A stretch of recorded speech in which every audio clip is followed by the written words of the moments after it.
தேவ பக்தி உள்ள ஒரு குடும்பமாக வாழணும்னு கர்த்தர் நம்மிடத்துல எதிர்பார்க்கிறார். இந்த கொர்நேலியு தேவ பக்தி உள்ளவனாக இருந்தான். பைபிள் சொல்லுகிற தன் வீட்டார் அனைவரோடு கூட தேவனுக்கு பயப்படுற ஒரு மனுஷனா இருந்தான். தேவனுக்கு பயப்படுற ஒரு மனுஷனாக இருந்தான். அது மாத்திரமல்ல, ஜனங்களுக்கு மிகுந்த தர்மங்களை செய்கிறவனாக இருந்தான். வாங்கறத காட்டிலும் கொடுக்கிறது பாக்கியம் சொல்லுவாங்க பாருங்க, அப்படி கொடுக்கிற ஒரு மனுஷனா இருந்தான். அது மாத்திரம் அல்ல, தேவனை நோக்கி ஜெபம் பண்ணிக்கொண்டே இருந்தான். அல்லேலூயா.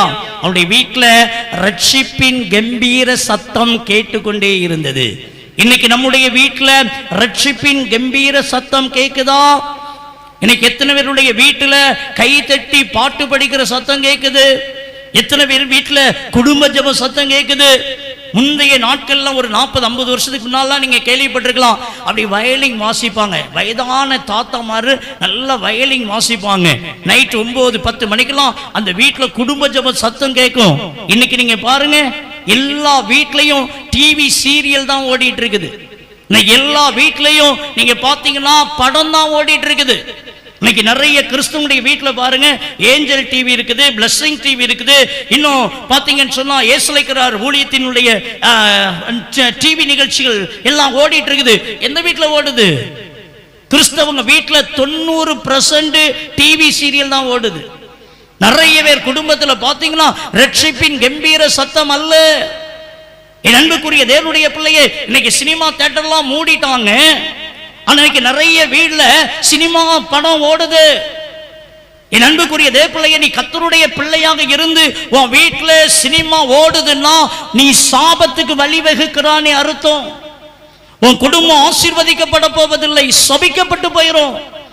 நீ மட்டும் இல்ல, உன் பிள்ளைகளும் சபிக்கப்பட்டு போயிரும். ஒரு 3 மணி நேரம் சினிமா பாக்குறீங்கன்னு வச்சுக்கோங்க, அது ஒரு குட்டி பிசாசு மாதிரி. அது என்ன கதை, அது என்ன அப்படின்னு சொல்லி நம்ம தெரிஞ்சுக்கலாம், அறிஞ்சுக்கலாம். ஆனா இன்னைக்கு நிறைய வீட்டுல டிவி சீரியல் ஓடிட்டு இருக்குது. ஒரு அரை மணி நேரம் அந்த தொடரு. என் அன்பு பிள்ளைய, பெரிய பிசாசு. இன்னைக்கு நிறைய பேர் தலையை பிச்சுக்கிட்டு இருக்கிறாங்க. இன்னைக்கு கதை இப்படி முடிச்சுட்டோம், நாளைக்கு அதை எப்படி ஆரம்பிப்பான்னு தெரியலையே. என் அன்புக்குரிய தேவப்பிள்ளை, என்கிட்ட ஒரு அருமையான ஒரு பிரதர் சொன்னாங்க, என் மனைவி அந்த சீரியல் பார்க்க முடியாம ஒருவேளை ஏதோ கல்யாண வீட்டுக்கோ அல்லது ஃபங்க்ஷனுக்கோ போயிட்டான்னா என் மகளை கஷ்டப்படுத்தியாவது ராத்திரி வந்து தட்டி எழுப்பி யூடியூப்ல போய் அதை பார்த்துட்டு தான் தூங்குவா பிரதர். என் அன்புக்குரிய தேவப்பிள்ளை, உங்களுடைய சாட்சி எப்படி இருக்கிறது? உங்களுடைய சாட்சி எப்படி இருக்கிறது? இன்னைக்கு ஆண்டவர் சொல்லுகிறார், இந்த கொர்நேலியுவை குறித்து அவன் ஜபிக்கிற ஒரு மனுஷனாய் இருந்தான்.